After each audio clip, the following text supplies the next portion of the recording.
परिचय। इस समय गर्मी की छुट्टियां चल रही हैं। संजय और राहुल दोनों कैरम का आनंद ले रहे हैं। अचानक बिजली चली गई और पंखा बंद हो गया। थोड़ी देर बाद राहुल और संजय दोनों को पसीना निकलने लगा। भाई, मुझे बहुत पसीना आ रहा है। ये क्यों आ रहा है?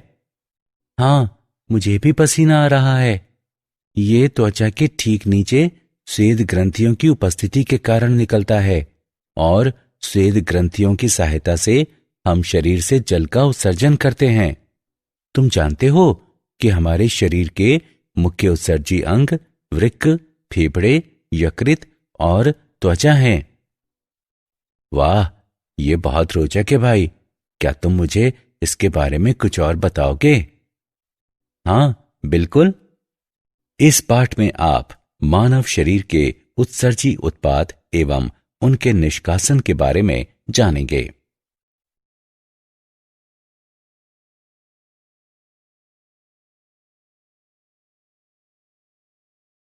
उद्देश्य। इस पाठ के अंत में आप निम्न करने में सक्षम हो जाएंगे: मानव उत्सर्जन तंत्र की व्याख्या करना, मूत्र निर्माण का वर्णन करना, वृक्क नलिकाओं के कार्यों की चर्चा करना, निस्यंद को सांद्रण करने की क्रियाविधि की व्याख्या करना, वृक्क क्रिया के नियमन की चर्चा करना, मूत्रण की व्याख्या करना, उत्सर्जन में अन्य अंगों की भूमिका की संक्षिप्त व्याख्या करना और उत्सर्जन तंत्र की विकृतियों की सूची बनाना।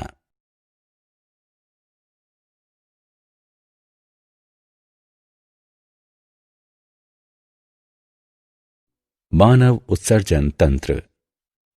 शरीर का उत्सर्जन तंत्र शरीर से अपशिष्ट को प्रायः मूत्र या पसीने के रूप में अलग और निष्कासित करता है। मूत्र तंत्र में वृक्क, मूत्रवाहिनी, मूत्राशय और मूत्रमार्ग शामिल होते हैं। वृक्क सेम के बीच की आकृति के गहरे भूरे लाल रंग के होते हैं और पश्च उदर भित्ति पर स्थित होते हैं। एक वयस्क मनुष्य में प्रत्येक वृक्क का भार लगभग 150 ग्राम होता है और लंबाई में लगभग 10 सेंटीमीटर, चौड़ाई में 5 सेंटीमीटर तथा मोटाई में 2.5 सेंटीमीटर माप वाले होते हैं। वृक्क हाइलम एक ऊर्ध्वाधर खांच है जो अवतल सतह के मध्य में स्थित होती है। ये वृक्क के भीतर स्थित रिक्त स्थान वृक्क कोटर के लिए प्रवेश द्वार है। वृक्क हाइलम से होकर वृक्क धमनी प्रवेश करती है और वृक्क शिरा एवं वृक्कीय श्रोणी वृक्क कोटर से निकलती है। इस प्रकार वृक्क कोटर वृक्कीय श्रोणी, चषक, वाहिकाओं और तंत्रिकाओं और वसा की चर मात्रा से भरा होता है। वृक्कीय श्रोणी चपटी कीप के आकार की होती है। प्रक्षेपों वाला मूत्रवाहिनी के ऊर्ध्व सिरे का विस्तार चषक कहलाता है। वृक्क ऊतक में बाहरी क्षेत्र वल्कुट कहलाता है और भीतरी क्षेत्र मध्यांश कहलाता है। मध्यांश वृक्क ऊतक के त्रिकोणीय क्षेत्रों का बना होता है जो वृक्कीय पिरामिड कहलाते हैं। पिरामिड संख्या में 4 से 14 तक होते हैं और वल्कुटीय बर्तीनी स्तंभ द्वारा एक दूसरे से अलग रहते हैं। प्रत्येक पिरामिड वल्कुट के खोल से घिरा होता है और वृक्क की एक पाली बनाता है।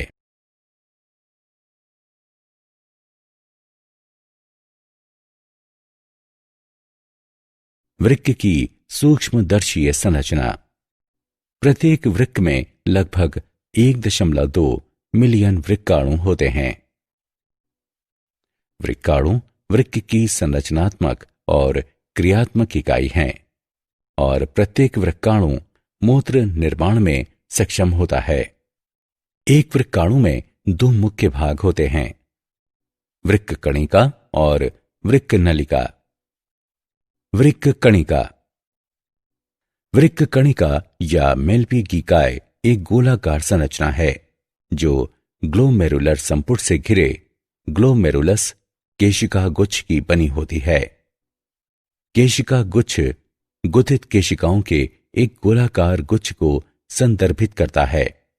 एक अभिवाही धमनिका द्वारा रक्त केशिका गुच्छ में प्रवेश करता है और एक अपवाही धमनिका द्वारा इससे बाहर ले जाया जाता है।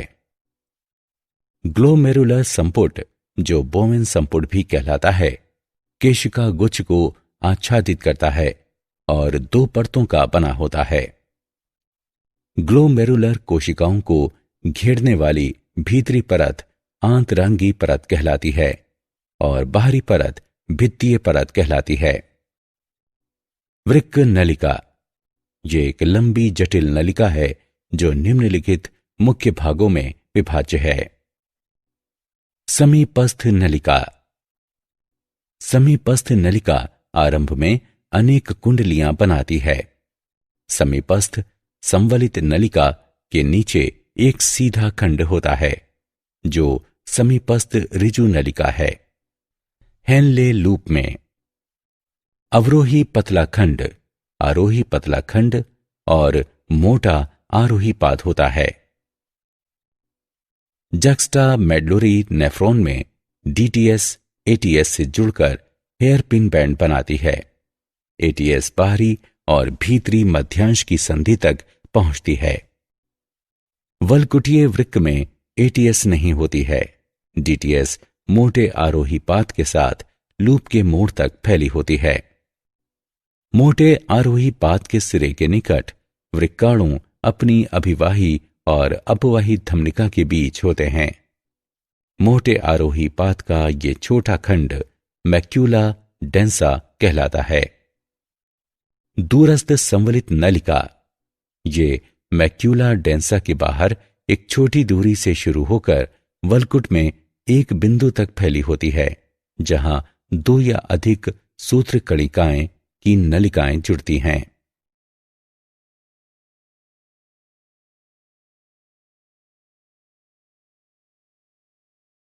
मूत्र निर्माण।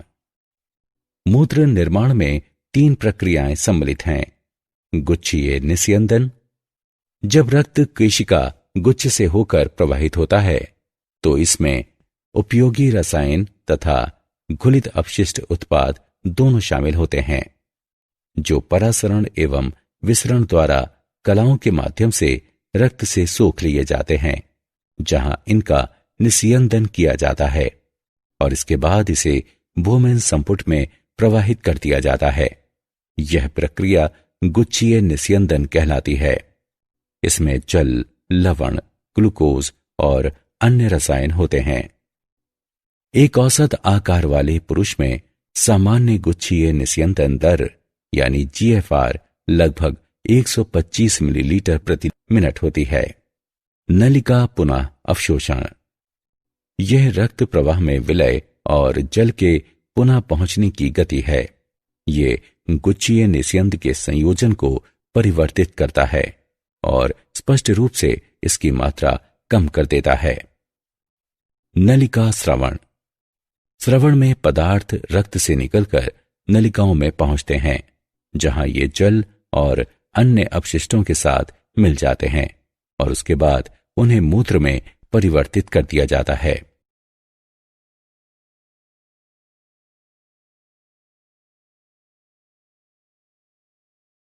वृक्क नलिकाओं के कार्य।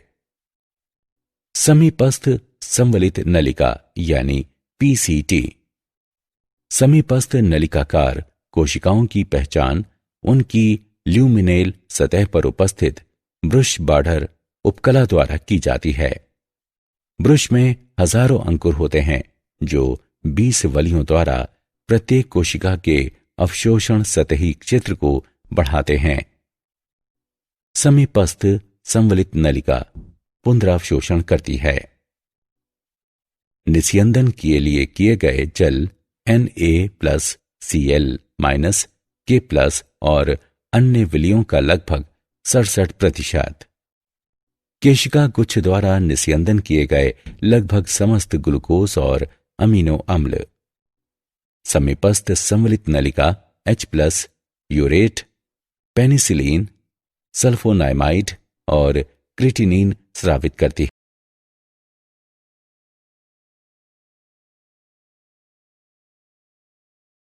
वृक्क नलिकाओं के कार्य। Henle loop. निस्यंदन किए गए Na+ और Cl- का लगभग 20% निस्यंदन किए गए जल और धनायनों जैसे कि K+, Ca2+ और Mg2+ का 15% भाग हेनले के लूप में पुनः अवशोषित किया जाता है। हेनले लूप के पतले अवरोही पाद में जल निष्क्रिय रूप से और ये नलिकाकार ल्यूमेन के अंतराकाशी द्रव से सोडियम आयनों के विसरण द्वारा एक साथ अवशोषित किया जाता है। हेनले लूप के पतले आरोही पाद में Na+ और Cl- का सीमित सक्रिय पुनरावशोषण इस जल के अपारगम्य पाद में होता है। जल की अपारगम्यता के कारण इस पाद में रहने वाला तरल प्लाज्मा के सापेक्ष अल्प परासारी होता है। दूरस्थ संवलित नलिका यानी DCT। दूरस्थ नलिका के प्रारंभिक खंड में ये Na+, Cl- और HCO3- का पुनरावशोषण करती है और ये जल के लिए अपारगम्य होती है। संग्रह नलिका। ये सांद्रित मूत्र उत्पन्न करने के लिए जल का पुनरावशोषण करती है।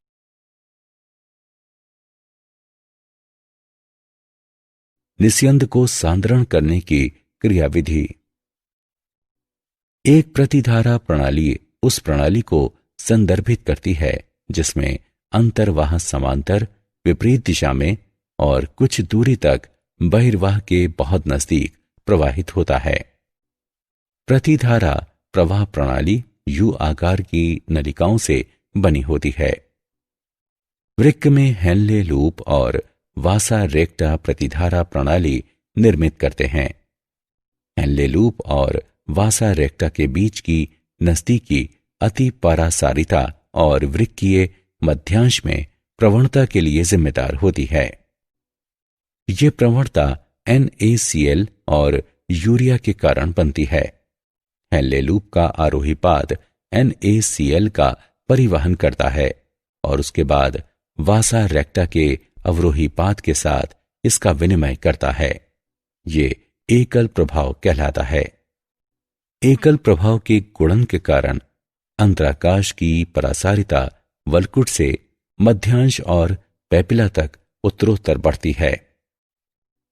यूरिया मध्यांश परासरणी प्रवणता के विकास में महत्वपूर्ण भूमिका निभाती है। आरोही और अवरोही वासा रेक्टा के बीच विलय का प्रतिधारा विनिमय मध्यांशी अंतराकाश से विलय के प्रवाह को कम कर देता है। पदार्थों का ये परिवहन प्रतिधारा क्रियाविधि कहलाता है।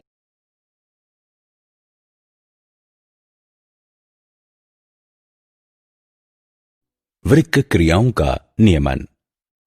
वृक्क के कार्य का नियमन हाइपोथैलेमस, जैक्स्टाक्लोमेरुलर उपकरण और हृदय द्वारा होता है।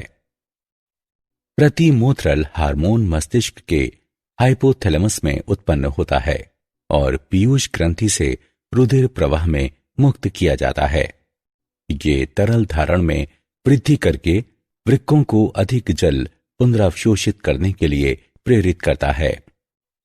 जब हाइपोथैलेमस में स्थित परासरण ग्राही रुधिर की परासारिता में 300 मिलीलीटर ओस्मोल प्रति लीटर से अधिक की वृद्धि देखते हैं तो हाइपोथैलेमस ADH मुक्त करता है।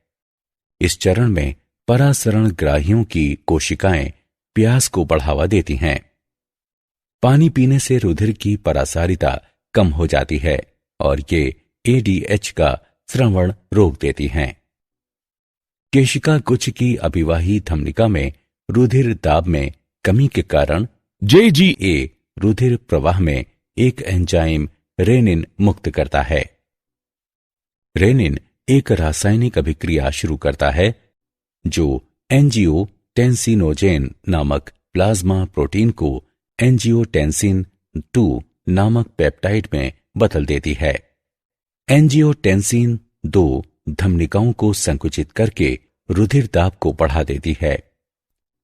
एंजियोटेंसिन 2 अधिक जल और NaCl को पुनः अवशोषित करने के लिए PCT को संकेत करके रुधिर आयतन में भी वृद्धि करता है। एंजियोटेंसिन 2 एल्डोस्टेरोन हार्मोन मुक्त करने के लिए अधिवृक्क वल्कुट को सक्रिय करता है। एल्डोस्टेरोन अधिक जल और सोडियम आयनों को अवशोषित करने के लिए DCT को प्रेरित करता है। इससे रुधिर आयतन और रुधिर दाब में वृद्धि होती है। अलिंद के माध्यम से रुधिर प्रवाह में वृद्धि के कारण हृदय द्वारा अलिंदीय नेट्रियरेटिक कारक यानी ANF मुक्त किया जाता है। ANF से रुधिर वाहिकाओं में विस्फारण होता है, जिसके कारण रुधिर दाब घट जाता है। मूत्रण। मूत्रण एक प्रक्रिया है जिसके द्वारा भरे हुए मूत्राशय को खाली किया जाता है। मूत्रण की प्रक्रिया में शामिल घटनाएं हैं मूत्राशय का भरना और मूत्राशय खाली करना। जब वृक्कीय श्रोणि में मूत्र एकत्र होता है तो श्रोणि में दाब बढ़ जाता है और श्रोणि में क्रमाकुंचक संकुचन शुरू हो जाता है और मूत्राशय की ओर मूत्र को धकेलने के लिए मूत्रवाहिनी के साथ साथ फैलता है। एक बार जब मूत्राशय भर जाता है तो मूत्राशय की भित्ति पर स्थित ग्राही केंद्रीय तंत्रिका तंत्र को संदेश भेजता है। CNS मूत्राशय को संदेश पहुंचाता है, जिससे मूत्राशय की चिकनी पेशियां संकुचित होती हैं और मूत्राशयी अवरोधनी के शिथिलन के कारण मूत्र का उत्सर्जन होता है।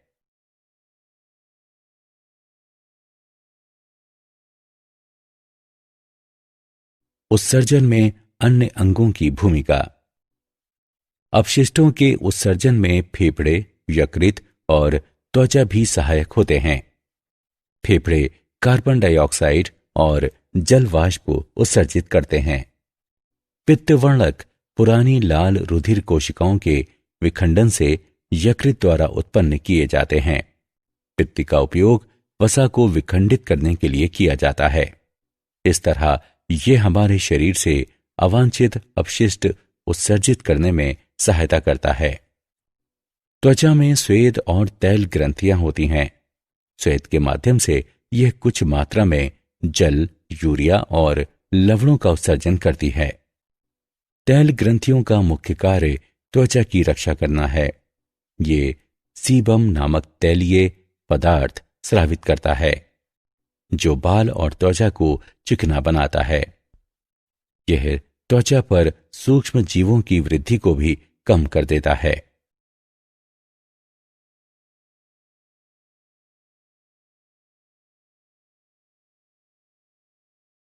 उत्सर्जन तंत्र की विकृतियां। यूरीमिया।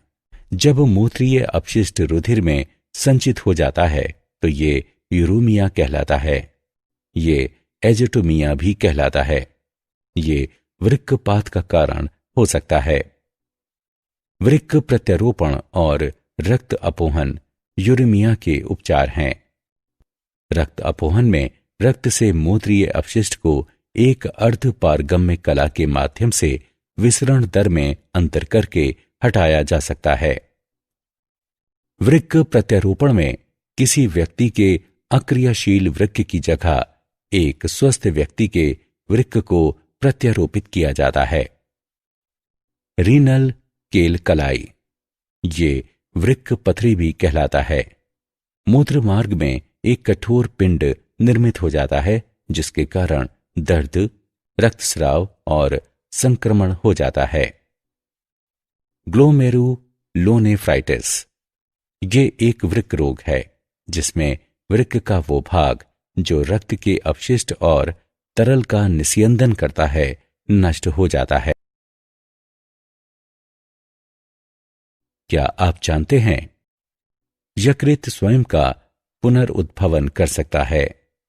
वृक्क शरीर के कुल भार का केवल 0.5% निरूपित करता है। वृक्क 1 घंटे में लगभग 2 गैलन रुधिर छानते हैं।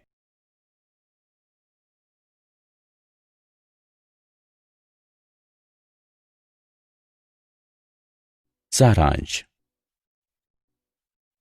आइए हमने जो कुछ सीखा है उसे संक्षेप में दोहराएं। मूत्र तंत्र में वृक्क, मूत्रवाहिनी, मूत्राशय और मूत्रमार्ग शामिल होते हैं। वृक्काणु वृक्क की संरचनात्मक और क्रियात्मक इकाई है। वृक्काणु में 2 मुख्य भाग होते हैं, वृक्क कणिका और वृक्क नलिका। मूत्र निर्माण में 3 प्रक्रम शामिल होते हैं, जो गुच्छीय निस्यंदन, नलिका पुनरावशोषण और नलिका श्रावण हैं। वृक्क में हेनले लूप और वासा रेक्टा प्रतिधारा प्रणाली निर्मित करते हैं। वृक्क के कार्य का नियमन हाइपोथैलेमस, डक्सटाग लोमेरुलर उपकरण और हृदय द्वारा होता है। मूत्रण की प्रक्रिया की घटनाएं मूत्राशय का भरना और मूत्राशय को खाली करना है। अपशिष्टों के उत्सर्जन में फेफड़े, यकृत और त्वचा भी सहायक होते हैं। यूरेमिया, रीनल कैल्कलाई और ग्लोमेरुलोनेफ्राइटिस उत्सर्जन तंत्र की विकृतियां हैं।